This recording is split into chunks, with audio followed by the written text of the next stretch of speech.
शिवसेना वर्धापन दिनानिमित्त युवा सेना माणगाव तालुक्याच्या वतीने आयोजित रुग्णवाहिका लोकार्पण सोहळा आज उत्साहात पार पडला। उपजिल्हा रुग्णालय माणगाव येथे झालेल्या या कार्यक्रमात राज्याचे मंत्री भरत गोगावले यांच्या हस्ते रुग्णवाहिकेचे लोकार्पण करण्यात आले। माणगाव तालुक्यातील नागरिकांना अधिक जलद आणि प्रभावी आपत्कालीन वैद्यकीय सेवा उपलब्ध व्हावी या उद्देशाने युवा सेनेच्या वतीने ही रुग्णवाहिका उपलब्ध करून देण्यात आली आहे। या उपक्रमामुळे ग्रामीण भागातील रुग्णांना वेळेवर उपचारासाठी रुग्णालयात पोहोचवणे अधिक सुलभ होणार आहे। या कार्यक्रमाला शिवसेना व युवा सेना पदाधिकारी, कार्यकर्ते, वैद्यकीय अधिकारी तसेच स्थानिक नागरिक मोठ्या संख्येने उपस्थित होते।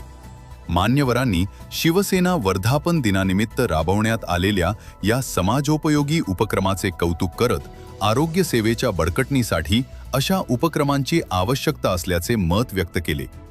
नवीन रुग्णवाहिकेमुळे माणगाव तालुक्यातील आरोग्य सेवेला मोठा हातभार लागणार असून नागरिकांना आपत्कालीन परिस्थितीत तात्काळ मदत मिळण्यास मदत होणार आहे।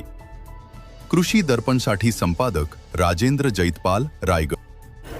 आदरणीय बाळासाहेबांनी 19 जून 1966 रोजी हे लावलेलं रोपटं त्याचा आज वटवृक्षामध्ये निर्माण झालेला आहे आणि त्याचा आजचा हा वर्धापन दिन सोहळा आमचा गोरेगाव नेस्को या ठिकाणी आदरणीय एकनाथ शिंदे साहेबांच्या उपस्थितीमध्ये आज संपन्न होणार आहे।